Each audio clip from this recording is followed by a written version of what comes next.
He was only 68, retired, healthy, no chronic illness.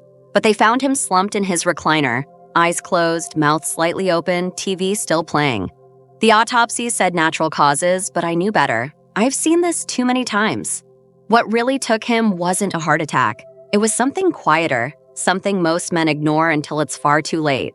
A slow, invisible breakdown that starts when a man, often with the best intentions, decides to give up on his sexual self. I'm Dr. Rena, a board-certified urologist with over 30 years of experience in men's health. I've treated thousands of men over 60 who believed abstaining from self-pleasure was the right thing to do. But what they didn't know is that this one decision can set off a chain reaction inside the body that slowly erodes vitality. And here's the paradox. What many older men view as discipline or dignity may actually be the very thing putting their health at risk. Because when you stop masturbating, your body doesn't just pause. It begins to decay. In this video, I'll reveal the 4 serious consequences that can strike when you stop engaging in this natural act.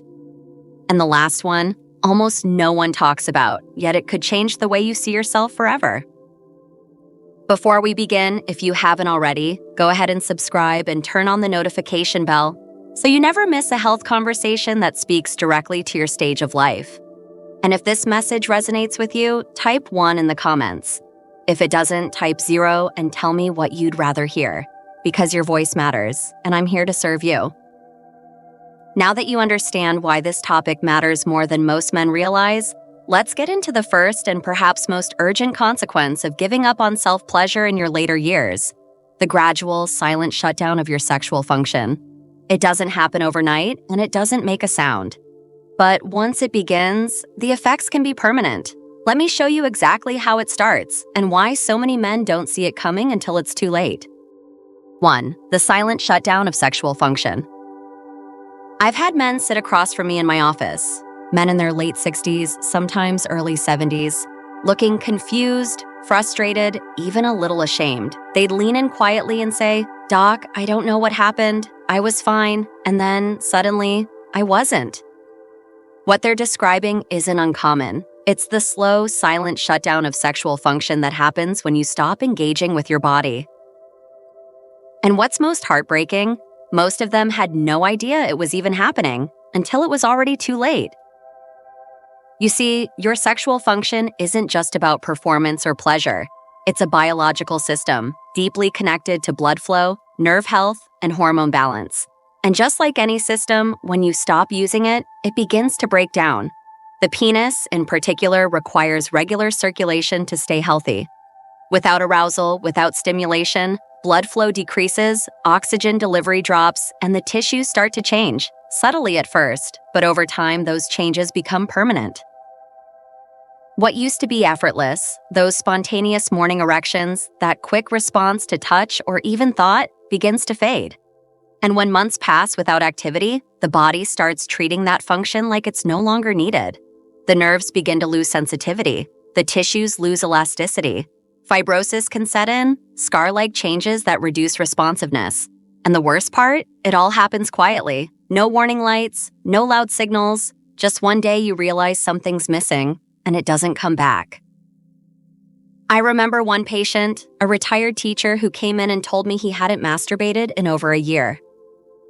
"I thought it didn't matter anymore," he said, but when we ran tests, the signs of vascular deterioration were already there. He asked me if he could reverse it, and I had to be honest. Sometimes, yes, with therapy, with consistency, with time, but sometimes not completely. That's why prevention matters so much more than repair. The truth is, this isn't about lust, it's about life. About keeping your body reminded that this part of you still exists, still matters, still works. 1 or 2 sessions a week, that's often all it takes to maintain blood flow, preserve nerve health, and keep the system from shutting down. It's not indulgence, it's maintenance. And it might be the difference between losing function and keeping it well into your later years. But while losing sexual function is painful and often permanent, the next consequence strikes even deeper. Because it begins to change who you are on the inside. And by the time most men notice, it's already affecting every part of their life. If you're still here and this message is resonating with you, type the number 1 in the comments to let me know you're still with me, still listening, still fighting for your health.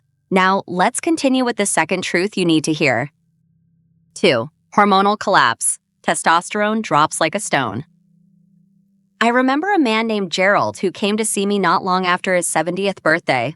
He wasn't concerned about his sex life. In fact, he said, "That part of me is behind me now." But as we talked, it became clear something was deeply off. He was sleeping more but still waking up tired. He stopped going on his daily walks. His appetite had changed, his moods were unpredictable, and he couldn't explain why he felt so disconnected from life. "I don't feel like myself anymore," he said quietly, like he was admitting something shameful. What Gerald was experiencing is something I've seen in countless older men, a steady, unnoticed drop in testosterone. It doesn't just affect your drive or performance, it chips away at your identity. It makes you slower to react, quicker to anger, and easier to exhaust. It dulls the sharpness in your thinking, weakens your muscles, and even impacts the strength of your bones. And while many chalk it up to aging, what most men never realize is how much this crash is connected to a simple change in their behavior, no longer engaging in sexual stimulation. What science has shown, and what I've witnessed firsthand for decades, is that arousal and release play a powerful role in regulating hormone production, especially testosterone. When you stop masturbating, the brain stops sending regular signals to the body that intimacy and masculinity still matter. The testes start scaling back production. Your hormonal rhythm shifts. Dopamine, the reward chemical that brings motivation and energy, becomes less active. The result? A slow, invisible descent into fatigue, fog, and emotional flatness. Gerald's story isn't unique. I've heard men tell me they feel like ghosts in their own homes, present but not fully alive. And it's heartbreaking because it's not inevitable. With consistent, healthy solo activity, even once or twice a week, you send a signal to your body that you're still in the game. You keep the system awake. You maintain the balance that keeps your energy, clarity, and manhood intact. Hormones don't just influence how your body feels, they shape how you show up in the world, how you relate to others, and how you see yourself. And when they crash, the ripple effect can touch every part of your life. But as damaging as a hormonal collapse can be, it's not the only internal threat. There's another consequence that builds deep within the body, one that many men confuse with aging or bladder trouble, when in fact, it begins in a place far more overlooked and far more dangerous if left alone. 3. Prostate congestion, pressure pain, and a dangerous risk. There's a kind of discomfort many older men live with quietly. They don't talk about it, not even to their doctors at first. It starts as a dull ache in the lower back or a strange pressure deep in the pelvis. Then it turns into frequent trips to the bathroom, interrupted sleep, and a constant feeling like the bladder is never quite empty. For some men, it builds slowly over months. For others, it creeps in so gradually they can't remember when it started. They just know something feels wrong.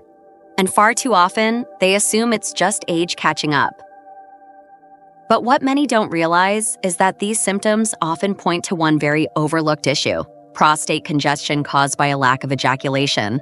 The prostate isn't just a passive organ, it's an active gland that stores and releases seminal fluid. That fluid is meant to move.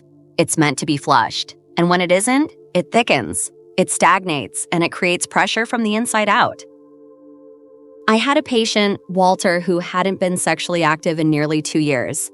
He told me, "Doc, I just didn't feel the need anymore." But his PSA levels were elevated, and he was experiencing nightly discomfort that made it hard to sleep. After a few tests and a long talk, it became clear what was happening. His prostate was inflamed, swollen, and congested. He was facing not only chronic prostatitis, a painful and often stubborn condition, but also the growing risk of something more serious. Research, including a landmark study from Harvard, suggests that men who ejaculate regularly may have a significantly lower risk of developing prostate cancer. The theory is simple and compelling. Regular release helps clear the gland of waste products and potentially harmful substances that can build up when the system is idle. This isn't about indulgence or fantasy. This is about honoring your body's design and preventing needless suffering. Regular ejaculation is not a luxury, it's a cleansing mechanism. And when it's ignored, the consequences are far more than just inconvenient. they can be life-altering. Walter made changes. He started incorporating healthy, respectful self-stimulation back into his routine, and within weeks, his symptoms began to ease. It was a wake-up call he didn't expect, but one he'll never forget. Still, as critical as the body is, there's one final consequence that hits even deeper. It doesn't show up in lab work or scans. It doesn't make noise, but it can steal something far more personal than your health, something that many men lose without even realizing it's gone. If you're still watching and these insights are striking a chord with you, go ahead and type the number 1 in the comments just to let me know you're here, that this matters to you. Now, let's keep going and move into the 4th and most personal point. 4. Emotional numbness and loss of self. There's a look I've seen more times than I can count. It's subtle but unmistakable. A man walks into my office, shoulders slightly hunched, voice quieter than it used to be. He's not in any visible pain. His vitals are fine. But when I ask how he's doing, there's a pause. Then he says, "I don't know, doc. I just feel off, like I'm fading."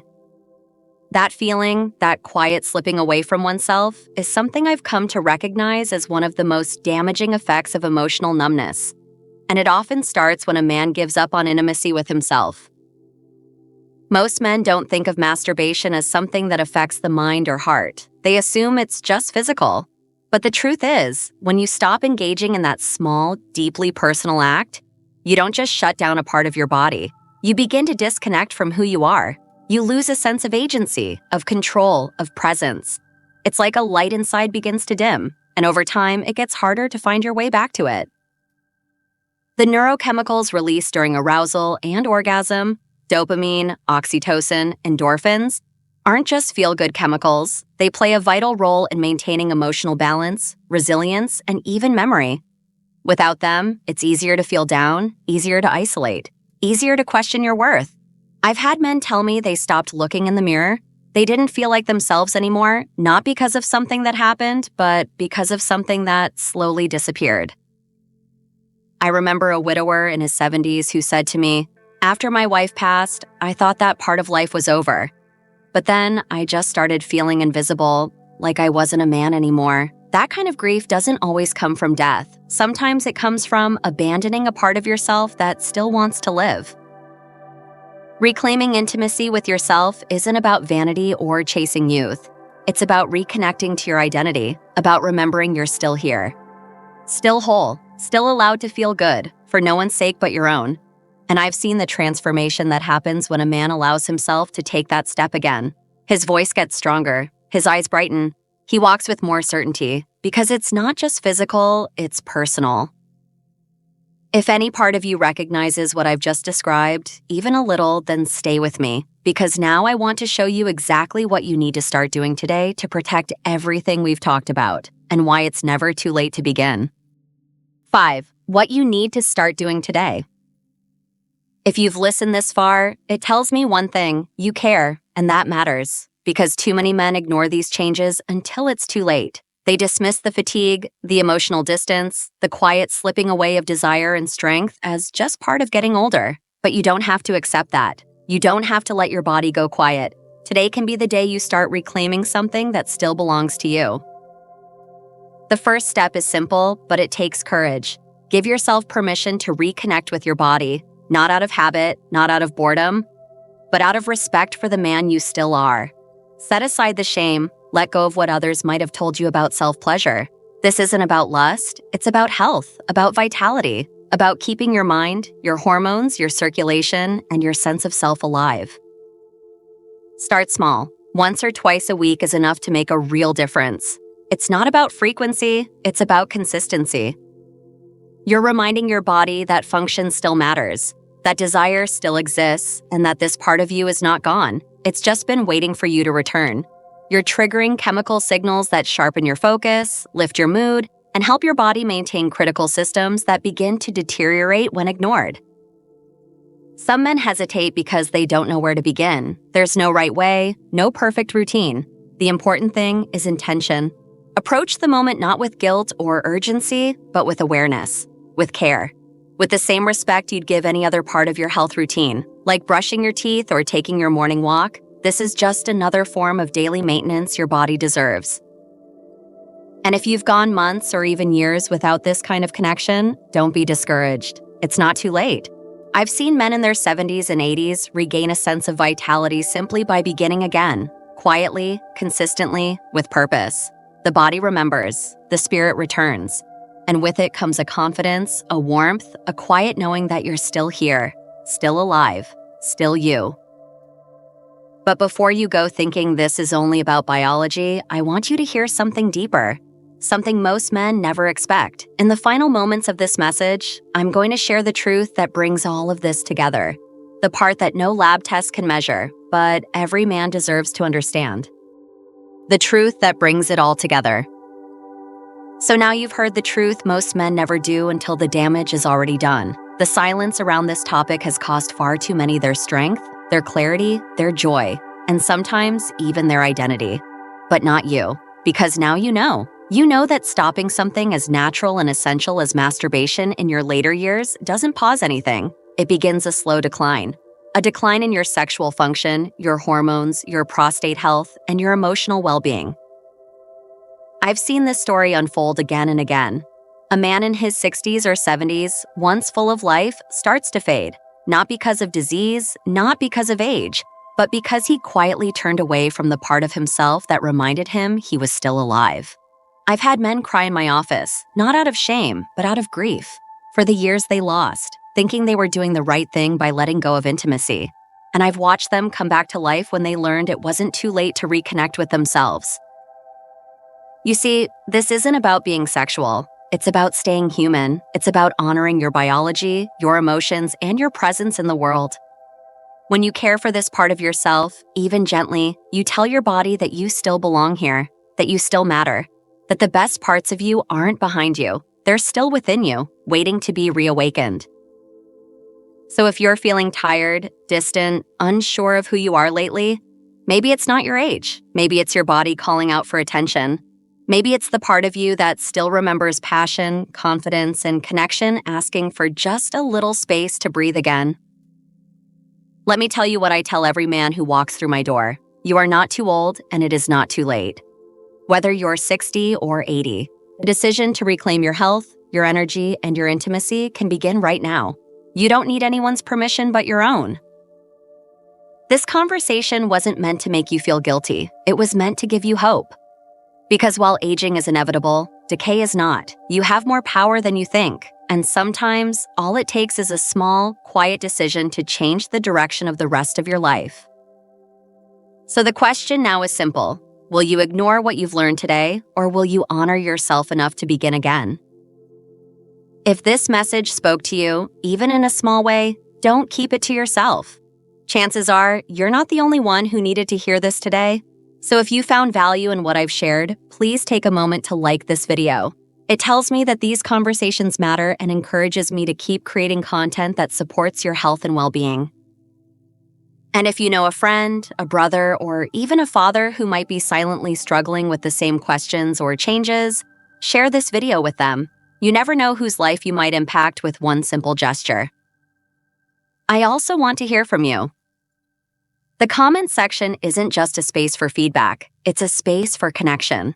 Type 1 if this resonated with you, or type 0 and tell me what you'd like to hear more about. I read every comment because your voice matters. This is a community of men learning to take care of themselves without shame, and every voice helps someone feel less alone. Remember, your health journey doesn't end with watching, it starts with action. So take the next step, like, share, and comment below. Let's make sure no man faces this season of life without support, knowledge, and a renewed sense of dignity.